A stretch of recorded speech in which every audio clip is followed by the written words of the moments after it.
மற்றும் கரூர் சிறுநீரக சிறப்பு மருத்துவர். இன்னைக்கு மார்ச் 17 இங்கே கரூரில் உலக சிறுநீரக தினத்துக்காக ஒரு விழிப்புணர்வு பேரணி நடந்தது. இந்த பேரணி நடத்துனதுக்கு காரணம் உலக சிறுநீரக தினம் கொண்டாடப்படுதுங்கிறத மக்களிடையே கொண்டு போய் சேர்க்கறதுக்காக. உலக சிறுநீரக தினம் ஒவ்வொரு வருடமும் மார்ச் மாதம் 2வது வியாழக்கிழமை கொண்டாடப்படுது. அதற்குண்டான முக்கிய காரணம் என்னென்னா, விழிப்புணர்வு சிறுநீரக வியாதிகள் பற்றி மக்களிடையே மிகவும் மிகவும் குறைவாக உள்ளது. அதாவது கிட்னி டிசீஸ் ஒருத்தருக்கு இருக்குது அப்படிங்கிறது அவங்களுக்கு ரொம்ப ஒரு கால தாமதமாகி கடைசி கட்ட கிட்னி டிசீஸ் ஆனால் தான் தெரிய வருது. அந்த கட்டத்தில் டயாலிசிஸ் ஒரு உயிர்காக்கும் ட்ரீட்மெண்ட் தேவையாக இருக்குது. ஸோ உங்கள் எல்லாத்துக்கிட்டே கேட்டாலுமே உங்களுக்கு சர்க்கரை இருக்கா, ப்ரெஷர் இருக்கான்னு கேட்டால் ஒரு பதில் இருக்கும். ஆனால் உங்களுக்கு கிட்னி டிசீஸ் இருக்கான்னு கேட்டால் ஒரு பதில் இருக்காது. உங்களுடைய கிட்னி வேலை செய்தா அப்படிங்கிறத பார்க்குறதுக்கு ஒரு எளிதாக 2 டெஸ்ட் இருக்குது. பிளட்டில் கிரியாட்டினின் அப்படிங்கிற ஒரு டெஸ்ட், அது 1 பாயிண்ட் கீழே இருக்கும். யூரினில் ப்ரோட்டீன் வராமல் இருக்கணும். இது 2 இருந்துச்சுன்னா உங்களுக்கு கிட்னி நல்லா வேலை செய்யுதுன்னு அர்த்தம். மெயினாக சிறுநீரக செயல்பாடு குறைபாடு யாருக்கெல்லாம் வருதுன்னு பார்த்தோம்னா, சர்க்கரை இருக்கிறவங்களுக்கும் ப்ரெஷர் இருக்கிறவங்களுக்கும் வயது அதிகமானவங்களுக்கு. இது எல்லாம் இல்லாமல் குளோமெருலோநெஃப்ரைட்டிஸ் அப்படின்னு சில விஷயங்கள் இருக்குது. அது சின்ன குழந்தையிலேருந்து எல்லா வியாதியும் தாக்கும். குளோமெருலோநெஃப்ரைட்டிஸ்ங்கிறது ஒரு எதிர்ப்பு சக்தி அணுக்கள் கிட்னியில் பதிகிறதுனால யூரினில் ஆகிற ப்ரோட்டீன் லீக்கேஜ் ஆகுது. ஸோ இது மாதிரி பல்வேறு காரணங்களால கிட்னி டிசீஸ் ஏற்படுது. பட் கிட்னி டிசீஸ் ஏற்படுறதுக்கு ஒரு பெரிய ஒரு முக்கியமான சிம்டமே கிடையாது. இப்போ நெஞ்சு வலி வந்துச்சுன்னா இதயத்தில் ப்ராப்ளம்னு தெரியும். பட் கிட்னி டிசீஸில் அது மாதிரி பெருசாக ஒன்றுமே தெரியாது. ஒரு சோர்வாக இருக்கும், கைகால் வீக்கமாக இருக்கும், பசி கம்மியாக இருக்கும், இவ்வளோதான் இருக்கும்.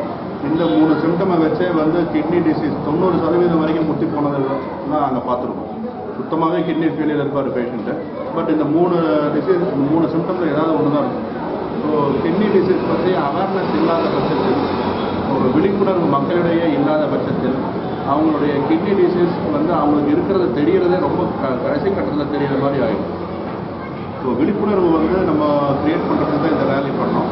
கிட்னி டிசீஸ் கிட்னி ஃபெயிலியர் ஆனாலும் உங்களுக்கு ஹீமோ டயாலிசிஸ், அதாவது ரத்த சுத்திகரிப்பு சொல்கிறது, அப்புறம் ஹோம் டயாலிசிஸ், வயிற்றுலேயே டயாலிசிஸ் பண்ணுறது, அப்புறம் சிறுநீரக மாற்று சிகிச்சை, கிட்னி டிரான்ஸ்பிளான்ட், இந்த 3 பாசிபிலிட்டி இருக்குது. கிட்னி டிரான்ஸ்பிளான்ட் எடுத்துக்கிட்டிங்கன்னா ரத்த சம்மந்தப்பட்டவங்க கொடுத்தா லைவ் ரிலேட்டட் கிட்னி டிரான்ஸ்பிளான்டேஷன் பண்ணிக்க முடியும். லைவ் டோனர் இல்லைன்னா நம்ம தமிழ்நாடு ஆர்கன் ஷேரிங்னு ஒரு அமைப்பில் எழுதி வச்சு அது வழியாக அலாட் ஆகிற கிட்னியை வச்சு கிட்னி டிரான்ஸ்பிளான்ட் பண்ண முடியும். ஸோ என்னதாகவே இருந்தாலும் கிட்னி ஃபெயிலியர் ஆனாலும் மறுவாழ்வு இருக்குது. பட் அந்த மறுவாழ்வை பற்றி நாங்கள் உணர்த்த விரும்பலை.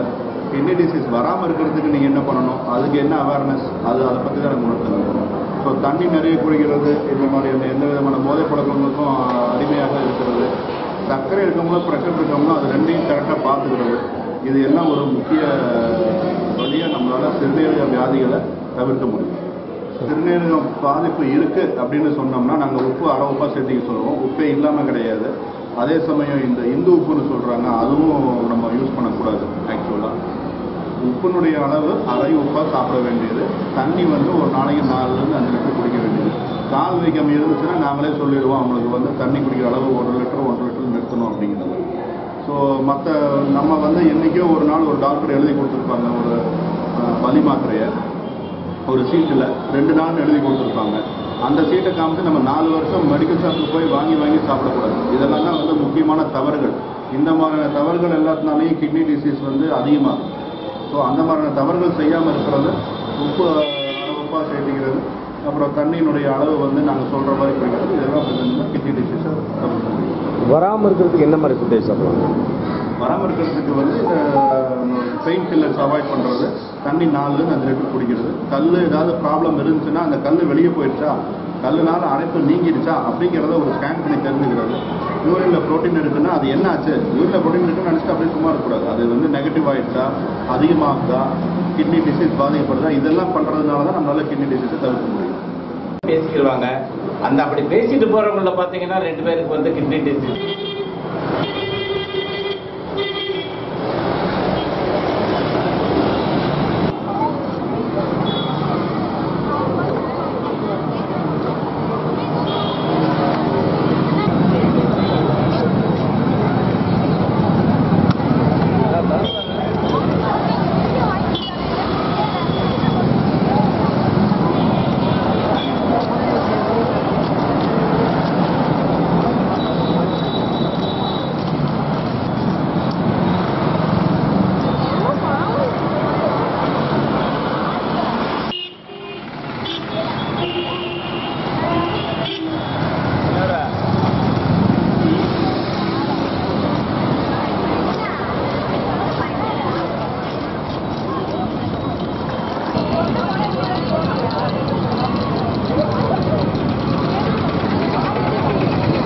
இப்போ நிறைய பேர் வந்து ஹாஸ்பிட்டலுக்கு வர்றவங்க வந்து கிட்னி டிசீஸா வர மாட்டாங்க, சும்மா வந்து இருக்குங்கிறீங்க அப்படிம்பாங்க. கை கால சும்மா வீங்க இருக்கீங்க, பஸ்ல நான் போயிட்டு வந்து 1 மணி நேரமா முறையில பண்ணி கொடுத்துக்கிட்டு இருக்காங்க. அது வந்து இந்த நமது கரூர் மக்களுக்கு கிடைத்த ஒரு வரப்பிரசாதம்னு சொல்லலாம். இது நம்ம வெளி டிஸ்ட்ரிக்ட் போய் பண்ணாத அளவுக்கு வந்து வசதி வாய்ப்புகள் இருக்கு. இதை பொதுமக்களை உங்களுக்கு கிட்னி டிசீஸ் இருக்கா அப்படின்னு கேட்டோம்னா அவங்களால ஒரு தீர்வு உப்பு சக்தி சொல்லுவாங்க. பட் உண்மை உப்பு சக்தி சாப்பிட்ற ஒரு பின்னது கழிவுட்டிங்கிறது. பட் இதெல்லாம் நமக்கு தெரியறதில்லை.